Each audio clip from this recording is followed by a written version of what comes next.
Buckle up, guys, because today we are stepping inside a courtroom where a woman had no idea her marriage was legally over. Her attorney walks in and drops a bombshell. A final divorce decree was signed, custody was decided, and Miss Wood never got a single notice. Her lawyer had already withdrawn. Nobody showed up to the hearing, and yet the court moved forward anyway. This is the kind of procedural nightmare that shakes your faith in the system. Pay close attention, because this is just the beginning.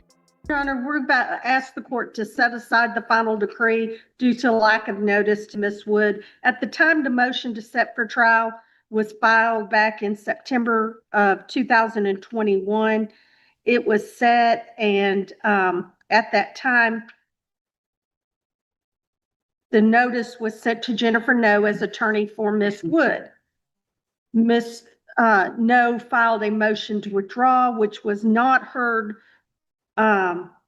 before the motion to set was heard.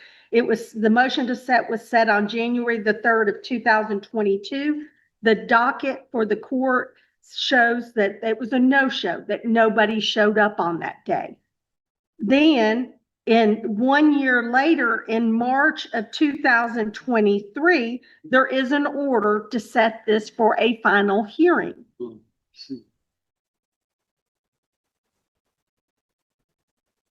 And it reflects that it's for a July 6, 2023 date. I'm sorry. Yes, the order to set date for final hearing says that it's going to be set on July 6, 2023. But it reflects, even though it wasn't filed. Oh, I'm apologize. I did that. I said 1 year later. It wasn't. I apologize.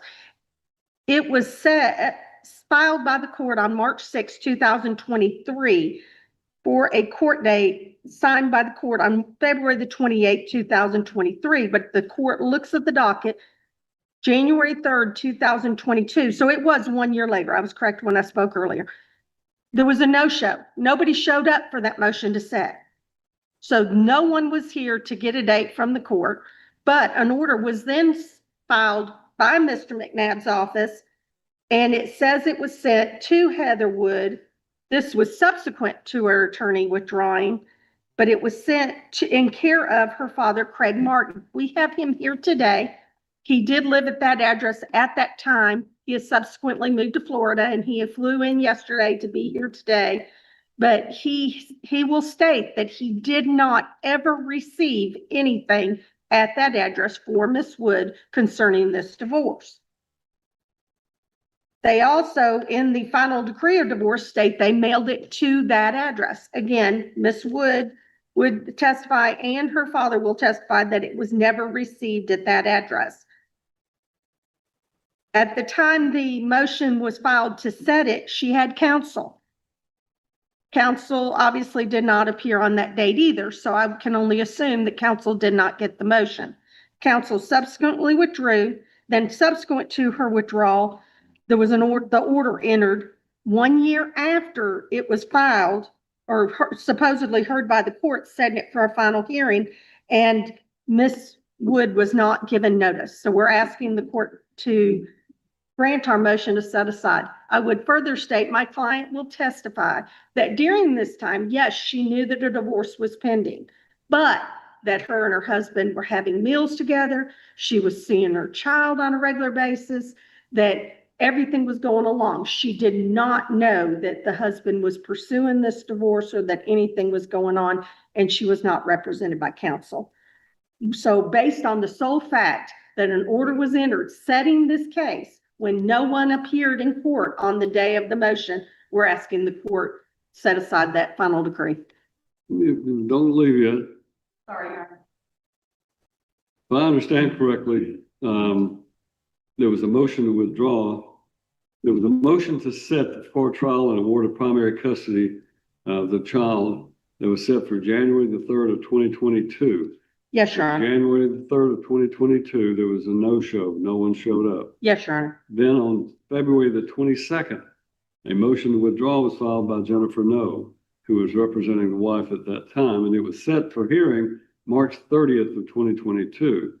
And it shows that March 30th of 2022, that motion to withdraw was granted. Yes, sir. And the order was entered on March 31st. Then no activity occurred until March the 6th of 2023. And on that day, it was an order, simply an order to set the final hearing. And that was entered by me on the 28th day of February. It was not filed until March the 6th. And there was no motion to set the case for trial according to the court file. It just appeared that it appeared on an order was entered, but there was no motion to set the case for trial, and an order was just submitted, and it was signed off on me, and I don't know whether it was signed off on the 28th day of February. There is no hearing shown in the court records of a hearing on February 28th, so apparently it may have just been an order to set the case for trial submitted to the clerk without anything else. Correct, Your Honor. All right. And then it was set for a hearing, and that was sent to Heather Michelle. According to this, there was a copy sent to Heather Michelle Woods, care of Craig Martin, on at the address shown on Shahan Road in Ashland City. This is where things get deeply uncomfortable. The judge starts digging into the paperwork and realizes something is seriously off. A trial date was assigned with no motion, no hearing, and nobody present to request it. An order just appeared, got signed, and a woman lost her marriage and custody arrangement without ever stepping foot in that courtroom. The judge is visibly troubled, and the silence from the opposing side speaks louder than any argument. Watch how procedural gaps can completely destroy someone's legal rights. And that was mailed out on the 17th day of February. So is it your position that on the 17th day of February, your client, or thereafter, your client never received that? She never received that. She'll testify that her first notice that this final decree had gone down was when she was served with the complaint for contempt by Child Support Services in October of 24. And up until that time, she'll testify that she was having dinner with her husband occasionally. She was visiting with her child, that they were just going on with their daily lives, and she did not know that he was pursuing this divorce. All right. Thank you. McNabb, you want to respond to any of that? Judge, this motion is, I assume, is a Rule 60 motion. 14 months after or 16 months after the entry of the final decree. Assuming Ms. Crabtree is alleging some sort of fraud, it has to be filed within a year, so that grounds out. The other issues, whether or not she was served, papers were sent to her address. Testimony from the son's going to reveal that they talked about this. She knew the divorce was over. The husband's going to testify that she knew the divorce was pending. She had from March of 28th, February of, the motion relieving counsel was March 30, 2022. She knew at that time that the divorce was pending. She had a chance to get counsel. She didn't. I mean, the case law is replete on the issue of what she's trying to assert. It's just, she hadn't been denied due process, Judge. I mean, she got a copy of the order. I mean, if this were allowed, anybody who got a judgment could say, I didn't get a copy of it. How did this case get set for trial? Did you just send an order in to set it? There was no motion in the file to set. The motion was filed to set. I looked at the docket entry, Judge. I don't know. I don't remember. Let me assure you one thing. I've read through the file. There is no motion to set the trial. There's no motion. There is. There's a motion set for trial. Pardon? The motion was filed on the 28th of September Yeah, there was a motion to set the trial in September of 2021, but the order went down 2 years later, or a year and a half at the latest. So, Judge, assuming that's true. I don't know. I don't know what happened. I looked at the docket. I mean, again, one would assume that I'm trying to commit some sort of fraud. I'm not that's a accusing later. you of fraud, Mr. McNabb. What I'm saying is that normally there's a motion to set a case for trial. And that way both parties are notified that it's going to be presented to the court to assign a trial date. Then both parties can be present if they choose to. In this case, the motion to set was filed in September of 2021, and it was no show. There was no one showed up for it. Then a year and a half at least later, in March of 2023, a simple order to set the date for a final hearing was submitted, apparently mailed in, and it was put into the file that I have to sign orders. And so an order was signed setting it for a trial, but there was never a hearing on the motion to set the case for trial. And that concerns me. I'm not saying you did anything fraudulent. I'm just simply saying there should have been a motion to set filed in March of 2023 prior to the court assigning a trial date. It actually would have been February of 2023 because that's when the order was actually signed. It wasn't filed until March the 6th. I don't know how a trial date would possibly be secured.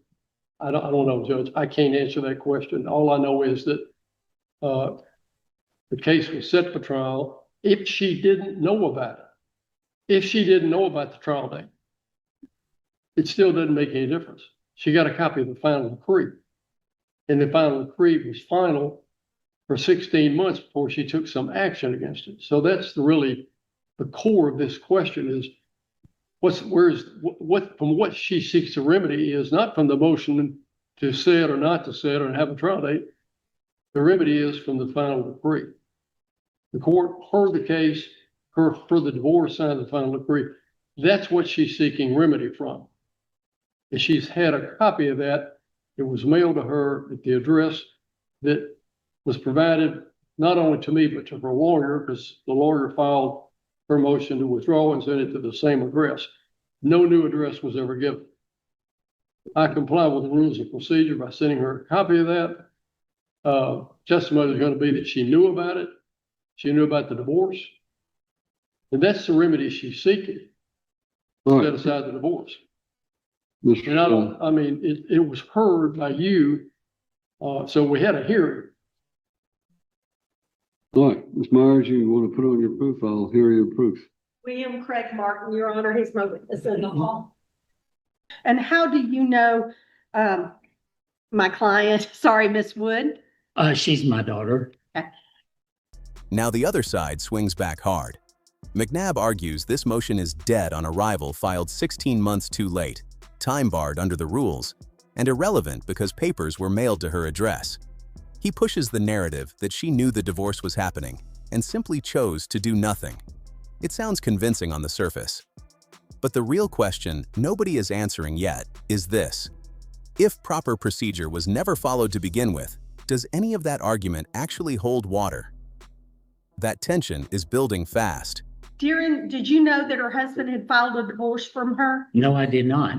Okay. Have you ever at the address on Shahan Road received mail for her from Mr. McNabb's office? I have not. So are you aware of any documents that have been sent to her concerning a divorce? No, ma'am. No further questions, Your Honor. Hold on.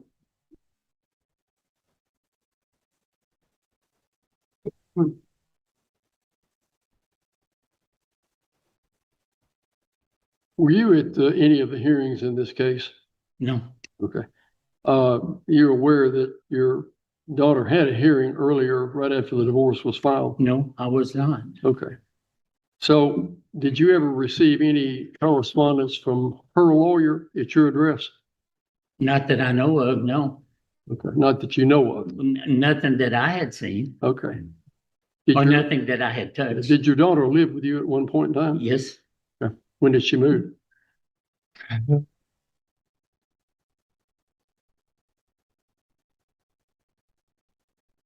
not sure when. I'm sorry? I'm not sure when she moved. Okay. She ever received mail at your address? Sometimes she did, yes. she would go to the mailbox and get her mail and open it, so you wouldn't have any idea whether she got a letter or not. Well, she probably wouldn't go to the mailbox very often, but I would just bring the mail in. Okay, And if it happened to be hers, I probably wouldn't pay any attention. I'm not gonna look at her mail. there you go. So something could have come in, addressed to her that you didn't know who it was from and gave it to her. I guess possibly. All right, okay. So you can't state under oath that she didn't receive any notification of a divorce hearing because you never did open any of her mail. I did not. Thank you. Just to be clear, Mr. Wood. I'm sorry, just to be clear, Mr. Barton. After she moved from your residence, did she receive any mail from an attorney? No, ma'am. No further question. Hold on just a second. I have a question for you. What is your actual street address? My current address is 424 Bimini K Circle, Vero Beach, Florida. Back at the time that this was going on, what was the address on Shahan Road? 1365 Shahan Road, Ashland City, Tennessee, 37015. And when did you relocate from that? When did you move? I moved February 22nd of 2025. All right. So in 2022 and 2023, you were living at that 1365. Yes, sir, I was. And if her prior attorney, Ms. Jennifer No, had filed a motion to withdraw, and she shows that she sent that to your daughter at 1365 Shahan Road, Ashland City, Tennessee, 371015, that would have been where she was living at that time. That would have been back in yes. February of 2022. I'm sorry, February 22nd of 2021. Was she living with you then? I don't remember. I can't say that with it being 2025. How was your mail received at that address? You have a Yeah, mailbox? mailbox. Yeah. Okay. Out by the road or on your It's house? out, yes, it's out by the road. Did your but- daughter ever receive the mail and go check the Very mail? seldom. Most of the time, my grandson usually went to the mailbox and got my mail. All right, thank you. Now you can sit down.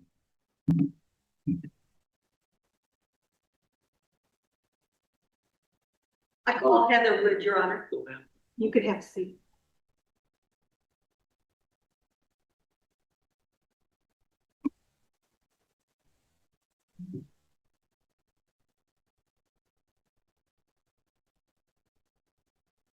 What if you raise your right hand and be placed under oath?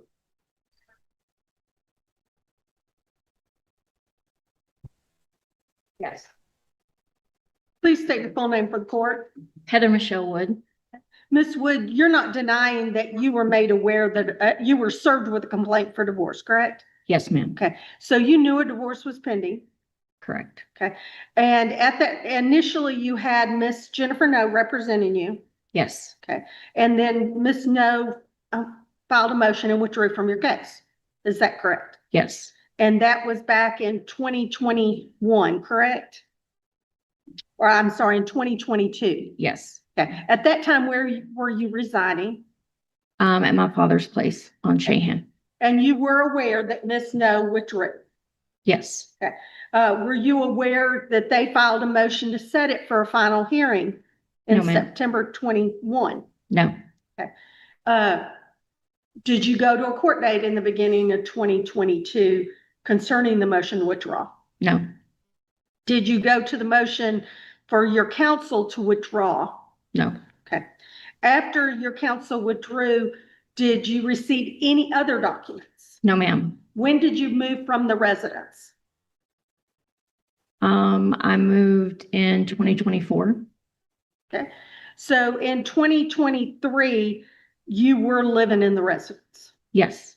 Did you receive any documents from Terrence McNabb's office? No, ma'am. Attorney. Okay. And were you aware that this divorce had become final? No, I was not. Now, you were living at that residence. What was your relationship with your ex-husband and your child during that time? Well, Levi came to my father's house every day after school. I picked him up on Monday afternoons as well as Friday afternoons from school at 2:45. He stayed most weekends with me and my dad at that residence. Matt and I talked occasionally when we had things. This is the moment the entire case pivots. The judge turns directly to McNabb and asks the one question that unravels everything. How exactly did this case get set for trial with no motion on file? McNabb's answer is stunning. He does not know. He cannot explain it. And the judge makes it crystal clear that this should never have happened the way it did. Nobody is accusing anyone of fraud, but something went wrong inside this process that cost a mother her voice in her own divorce. This exchange is unmissable. To discuss about Levi. I did show at Levi's birthday party where him and his girlfriend at the time were there in 2023. That was around February 16th. So y'all were going on your day-to-day life. Yep. And you were seeing your child on a regular basis. Yes. Okay. Did Mr. Wood ever say anything to you about the divorce being final? No. Did he ever say anything to you saying you owe me child support? No, ma'am, he did not. Okay. When was the first time you found out that this divorce had happened? When I was served paperwork for contempt on child support on a Friday afternoon. Okay. And you immediately retained me, correct? Yes. And we filed this motion. Yes. Okay. Now also, so why did you not pursue the divorce or do anything with the divorce? I didn't have a lot of funds at the time. It was also during COVID, which everything was pretty much shut down for a period of time. He had filed the motion. I was under the impression that we were going to get joint custody as well. And what gave you that impression? There was a temporary setting for a motion where I had Levi for 1 week and then he would have Levi for 1 week. Okay. So that you thought that's what y'all were doing. You were Yes. working it out. Yeah. Okay. But again, at any time, did you know that this final decree had gone down? Absolutely not. Did you receive any documents from Terrence McNabb's office? No, I did not. No further questions. Mr. McNabb, you may question the witness.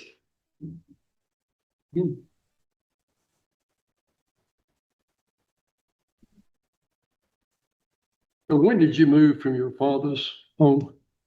2024, 2023, 2024? 2024, March of last year. Okay. And so until that time, you were living there and receiving your mail there? Yes, Okay. And the address that he gave the judge is the address where you were living? correct. Okay. Now, you knew about Jennifer No withdrawing from your case. Yes, You got a copy of the motion to withdraw from her, and you got a copy of the order that she got from the court withdrawing from your case. You received those at the address where your dad lived and you lived. I'm assuming so. I don't recall specifically receiving them though. Well, you do recall getting an order from her withdrawing from your case. Not exactly. I'm sorry? Not exactly, no. I don't remember Well, receiving the record was paperwork. shipped. I'm sorry, I didn't mean to interrupt you. I'm sorry, go ahead. You may have gotten it. I could have gotten it, yes. Okay. And well, you didn't communicate with her for a long time after a certain date, so you knew she wouldn't own your case, Yes, sir. right? And you knew the divorce between you and your husband was continuing to be pending because it had never been dismissed. Correct. All right.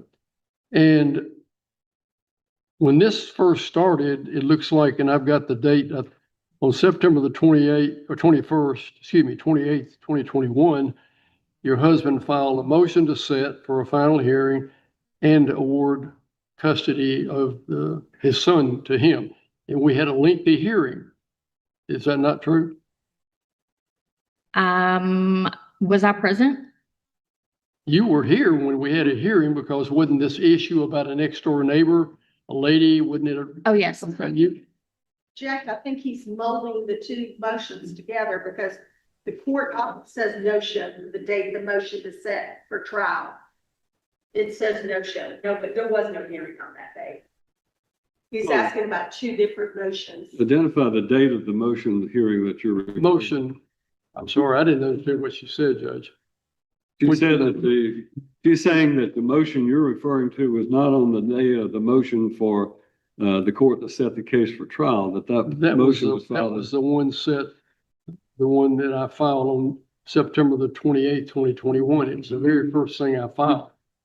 Your Honor, that motion was set on January the 3rd, 2022, and that's the one the court docket says did not happen.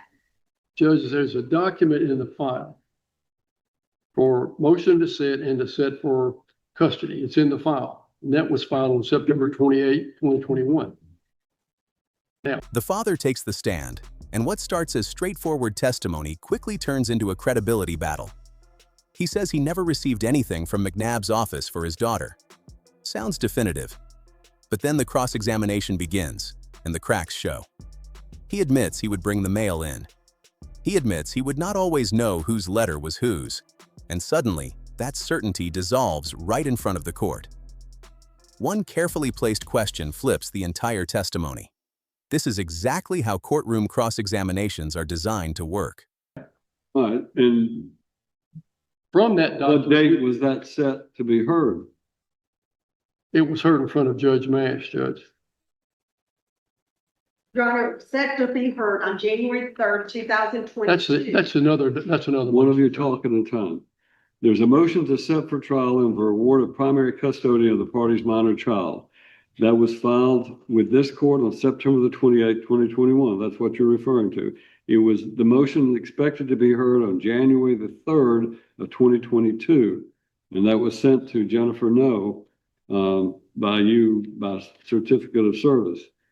Then on February the 22nd of 2022, and that was to be heard on January the 3rd. The docket in this case shows that there was no show on January the 3rd of 2022. The hearing he's speaking of was heard on October 3rd, 2019, and the court records reflect visitation with father every other week. That's what it was. So That was in 19. I think that Ms. Myers is correct. The hearing you're referring to is not the hearing on the motion to set. It is a motion that was heard. Well, there was a motion to set and to have for her. There was two issues, and this is a hearing where she appeared with Jennifer No. Right. We had a hearing in front of Judge Mash. And there's no dispute about the fact that there was a hearing and she appeared with her lawyer. You remember that hearing? Yes, Okay. And the judge reserved certain issues until the final hearing. I'm assuming yes. Okay, all right. So you knew there would be a final hearing at some point in time after that first hearing. Yes, correct. All right. Now, you allege in your motion certain issues about the chronology of the issue. And some of the you recall filing a petition? Yes, Okay. And in that petition, you were aware that there was a parenting plan. correct.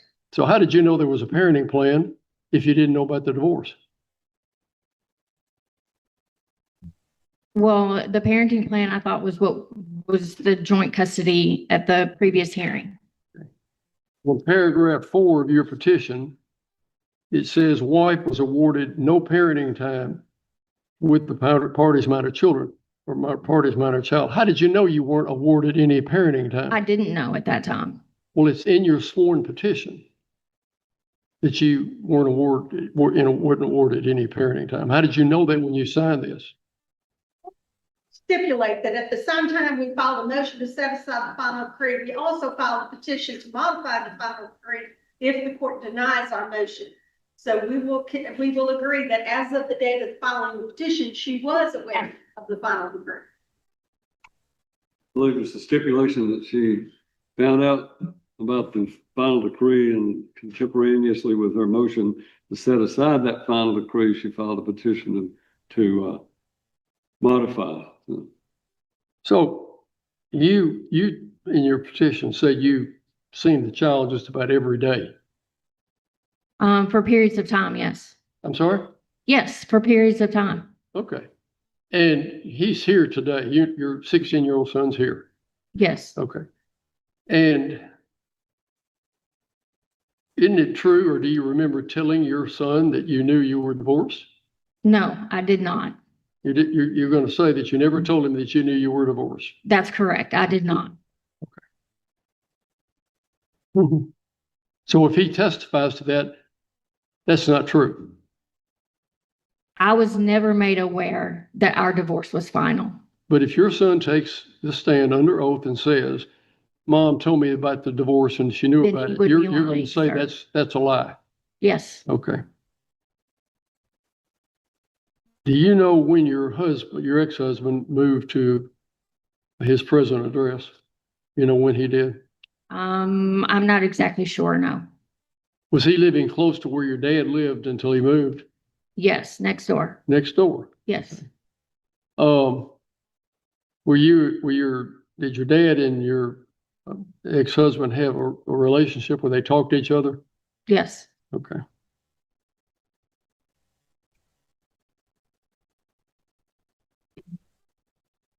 Now Heather herself takes the stand, and this testimony hits differently. She is not describing legal arguments or procedural timelines. She is describing her actual life, picking her son up from school, spending weekends together, showing up to his birthday party where her ex and his new girlfriend were both present. All of this while a final divorce decree was sitting in a courthouse with her name on it. She had absolutely no idea. Whether you believe her or not, the picture she paints is one that is genuinely hard to dismiss without serious thought. Did your ex-husband move from his address next door to your dad before you moved? Yes. So you moved in 2024, so it would be before that when they moved, or he moved. He and his son moved. Yes. His son is living with him, Yes. or your son is living with him. Is that correct? Our son was living with him. Your son, his son, was living with him when he moved prior to 2024. Yes. And we know that the date that you remember. Prior to 2024, he moved. Yes. Okay, that's all. Thank you. Just to be clear, Ms. Wood, the hearing in which they did the 50-50 parenting time was 2019, correct? Yes, that's correct. And then secondly, did you have a conversation with your son about the divorce after you were served with the contempt and found out it was final? Yes. So you did at one point discuss that the divorce was done, Yes. but that was after you found out from child support. Yes. No further questions. All right. Thank you, Ma'am. You need to speak up and sit up close to the microphone. State your name, please. Stephen Matthew Wood. And are you the former spouse of Miss Heather Wood? Yes. Okay. Now, you've heard her testimony here today that you and she has this great relationship and y'all were eating dinner, sharing time together regularly. Is that a true statement? No. You recall having the hearing here early on where you got temporary custody of your son? Yes. Okay. And at that time, where did you live? I live next door to her father. Okay. And when did you cease living next door to her father? I moved to Sango, or the Clarksville area, with our son. When did you move? 2021. She said you lived there till 2023. No. So that's not true. No. Okay. So you moved from there and moved to Sango in 2021. Is that correct? That's correct. All right. Now, after that move, did she have a relationship with your son and visit with him? She would call occasionally and talk to him. Yes. Okay. Now, At the time that this hearing first began, she had an attorney, Jennifer No, is that correct? Yes, she did. Okay. And you're aware that sometime later, Ms. No withdrew from representing her? Yes, Okay. Now, you recall getting the divorce, in this case, in July of 2023? yes. All right. After that, after the divorce was over, what was the frequency of the visits that your wife or ex-wife had with the son? Your Honor, I object to the relevancy. It's just on the motion to set aside. Relevance, Mr. McNabb? Judge, I'm trying to establish how often she talked with the son, but I'll go at it another way. Did she Overruled visit- objection, I think it's relevant on the issue of her knowledge of the divorce decree and what the parenting plan provisions were. Did your son talk with her on the phone quite a bit? He does talk with her on the phone. So she and he conversed quite a bit after the divorce. Yeah, they, Now, a minute ago, you were in the hallway and it was called to my attention from Ms. Crabtree that you were speaking to your son in the hall. Did you mention anything about what he should testify to? absolutely not. What did you tell him? I told him it looks like we won't get out of here. They're going to ask you some questions. Did you tell him what to say? Absolutely not. Okay. Is that all you said before you were, That is all I said. He's before you came hungry. back He's in? ready to go. Okay.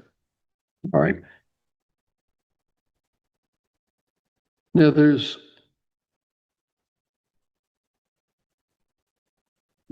testimony from your ex-wife that she lived with your father-in-law, her dad until 2024. Does that sound about right? She moved back in with him. She moved to somewhere else in between those years of 2021 to 2024. Okay. So where was she living during the period of time after the divorce? She has since In moved to July, Clarksville. was she still living with her dad? Yes, she was. Okay. And that She was was in still July living of 2024. She was there for about 6 months. Okay. All right.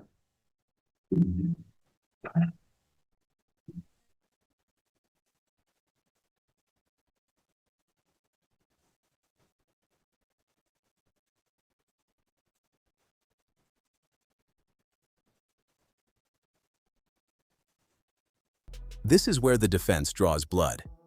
McNabb cross-examines Heather and methodically walks her into a corner. She knew her lawyer withdrew. She knew the divorce was pending. She knew there would be a final hearing. And then comes the question that stops everything cold. If you did not know about the divorce, how did you know about the parenting plan? Her answer does not quite land cleanly, and that moment plants real doubt in the room. This entire case now rests on what the judge decides to believe. If you made it this far, drop a like, subscribe to the channel, and we will see you in the next one.